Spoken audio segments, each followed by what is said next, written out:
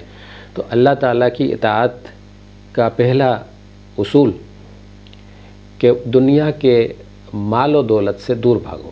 اب یہ مال و دولت جائز طریقے سے کمانے کی بات نہیں ہو رہی، ناجائز طریقے سے کمانے کی بات ہو رہی ہے۔ جائز طریقے سے آپ پوری محنت کریں، جتنا زیادہ کما سکتے ہیں کمائیں، خوب محنت کریں، لیکن ناجائز طریقہ استعمال نہ ہو۔ اور رشتہ داریاں آپ نبھائیں، بالکل اپنے رشتہ داروں سے تعلقات قائم کریں، ان کے ساتھ اٹھنا بیٹھنا ملنا جلنا رکھیں، مگر جہاں آپ کی رشتہ داری اللہ تعالیٰ کی اطاعت میں رکاوٹ بنے وہاں بہتر ہے کہ آپ دوری اختیار کر لیں، کیونکہ یہاں ایک طرح سے آپ کے تخیل میں آپ کے ذہن میں بت پرستی آ گئی۔ کہہ دیجئے لا الہ الا اللہ۔ خیرت ہوئی ہے زمان و مکاں کی زناری، نہ ہے زمان نہ مکاں لا الہ الا اللہ۔ خیرت کے معنی ہوتے ہیں عقل، فکر، سوچ۔ زمان کہتے ہیں زمانے کو، اس زمانے کو جس میں آپ رہ رہے ہوں، جیسے آپ کہتے ہیں ٹینسز جو آپ انگریزی میں سیکھتے ہیں، پاسٹ، پریزنٹ، فیوچر، یہ زمانے ہیں، یہی معنی ہیں یہاں زمان سے۔ اور مکان، پلیس۔ اور اگر ان دونوں کو ملا کر آپ سمجھیں زمان و مکان، اور انگلش میں اس کے معنی کرنا چاہیں تو یہ ہوں گے، اگر انگلش میں اس کے معنی کرنا چاہیں تو یہ ہوں گے زمان و مکان، ٹائم اینڈ اسپیس۔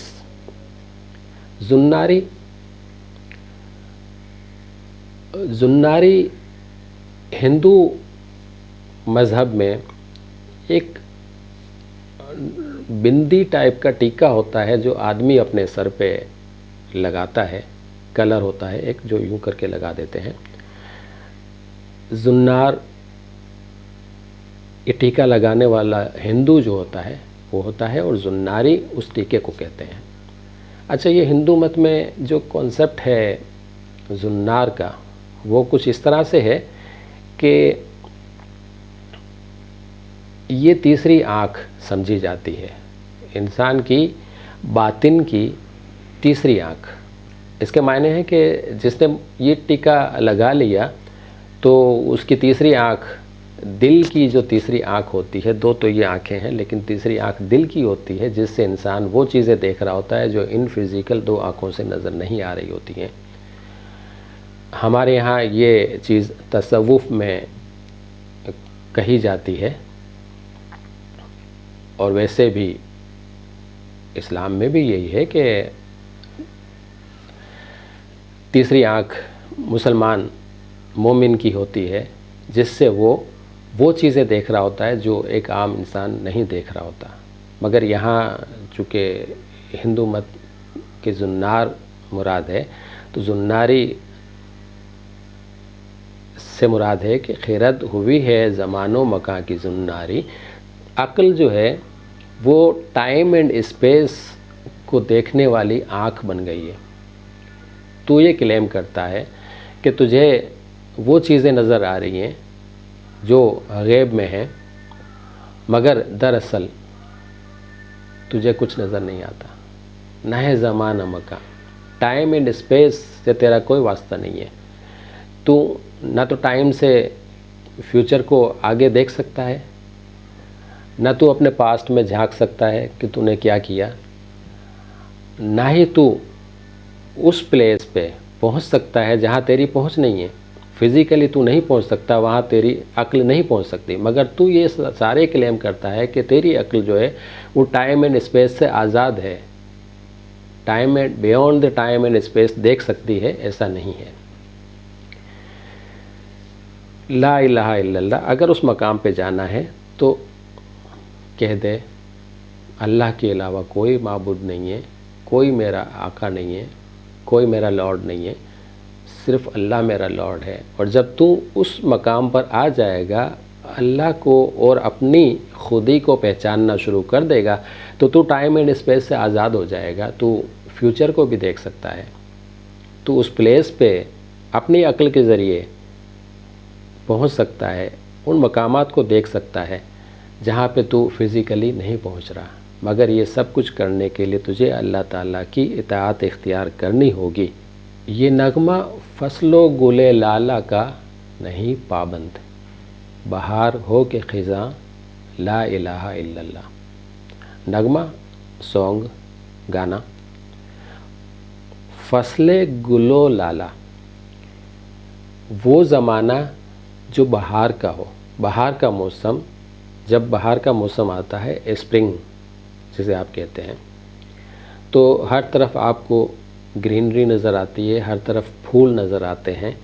تو ظاہر ہے کہ ایک انسانی نیچر ہے کہ جب بہار کا موسم آتا ہے تو بڑا خوش ہو کے اور خوشی کے نغمے گاتا ہے. مگر جب خزاں کا موسم آتا ہے، آٹم، تو وہ اداس ہو جاتا ہے.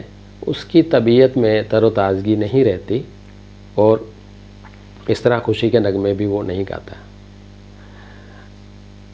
بہار ہو کے خزاں کہہ رہے ہیں کہ یہ نغمہ جو ہے نا، لا الہ الا اللہ، یہ ایسا نہیں ہے کہ صرف بہار کے موسم میں بولا جائے، گایا جائے، بلکہ بہار ہو یا خزاں، اس نغمے کو تو ہر طرف ہر وقت گانا ہے، سنگ کرنا ہے، اس کا اقرار کرنا ہے. اب دوسرے معنوں میں لے جائیے جہاں علامہ اقبال اس کو سمجھانا چاہتے ہیں کہ بہار ہو کے خزاں ایسا نہیں ہے کہ حالات مسلمانوں کے موافق ہوں، اسلام پھیلا ہوا ہو، مسلمان طاقتور ہوں تو مسلمان جو ہے وہ لا الہ الا اللہ کہنا شروع کر دیں. لیکن جب دیکھیں کہ حالات ہمارے خلاف جا رہے ہیں اور دوسری قومیں طاقتور ہیں تو پھر وہ دب کے بیٹھ جائیں، اب جی ہمارے لیے تو کوئی ایسے حالات ہی نہیں ہے کہ ہم اس کلمے کا اقرار کر سکیں یا اللہ کی اطاعت کر سکیں. ہم مجبور ہیں، ہمیں ان کے احکامات ماننے ہیں، وہ سپر پاور ہیں. اگر ان کی بات نہیں مانیں گے تو وہ تو جنگ شروع کر دیں گے، اور اس جنگ میں تو ظاہر ہے کہ ہمارا تو کوئی طاقت ہی نہیں ہے ہمارے پاس. تو ہم تو ختم ہو جائیں گے، ایک پل میں وہ ہمیں ختم کر دیں گے. تو وہ کہہ رہے ہیں کہ نہیں، ایسا نہیں ہے. تم چاہے کیسے بھی حالات ہوں، تمہارے حق میں ہوں یا تمہارے خلاف ہوں، تمہیں اس کلمے کا اقرار کرنا ہے، اللہ تعالیٰ کی اطاعت کا اقرار کرنا ہے اور ہر کسی کی اطاعت سے انکار کرنا ہے. اگرچہ بت ہیں جماعت کی آستینوں میں، مجھے ہے حکم ازاں لا الہ الا اللہ. جماعت، قوم، پوری مسلم امہ کا حوالہ دے رہے ہیں.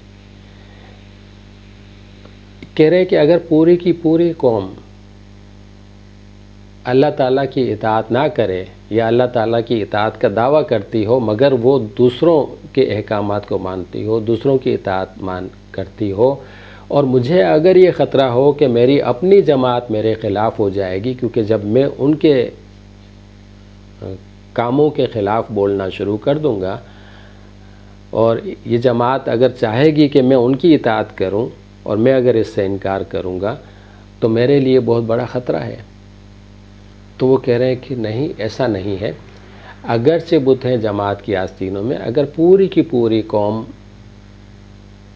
بت پرست ہو جائے، یعنی اللہ تعالیٰ کی اطاعت کو چھوڑ کر کسی اور کی اطاعت کرنا شروع کر دے، چاہے وہ کوئی سربراہ ہو، چاہے وہ کوئی سیاسی رہنما ہو، چاہے وہ کوئی اپنے گھر کا بڑا ہو، چاہے وہ بحیثیت ملک کوئی بڑا ملک ہو جو آپ سے زیادہ طاقتور ہو، آپ کے ملک سے زیادہ طاقتور ہو، ایسی کوئی بھی سچویشن ہو، مجھے حکم ازاں ہے، مجھے لا الہ الا اللہ کہنے کا حکم ہے. میں اس کے علاوہ کچھ اور کہہ ہی نہیں سکتا اور نہ کسی پہ عمل کر سکتا ہوں. لہٰذا اے نوجوانوں، کوشش کرو کہ اپنی زندگی کو اللہ تعالیٰ کے احکامات کے تابع کر لو اور صرف اللہ کی اطاعت، اس کی کتاب قرآن کریم کو پڑھنا، سمجھنا، اس کے اوپر عمل کرنا اور حضور علیہ الصلوۃ والسلام کی اطاعت، صحابہ کرام رضوان اللہ تعالی علیہم اجمعین کی اتباع،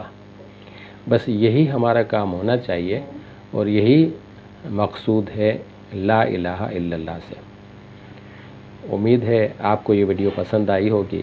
اگر پسند آئی ہے تو ضرور اس چینل پر دوبارہ آئیے اور مزید اس طرح کی ویڈیوز دیکھیے۔ اللہ تعالی ہم سب کا حامی و ناصر ہو۔ اسلام زندہ باد، پاکستان پائندہ باد۔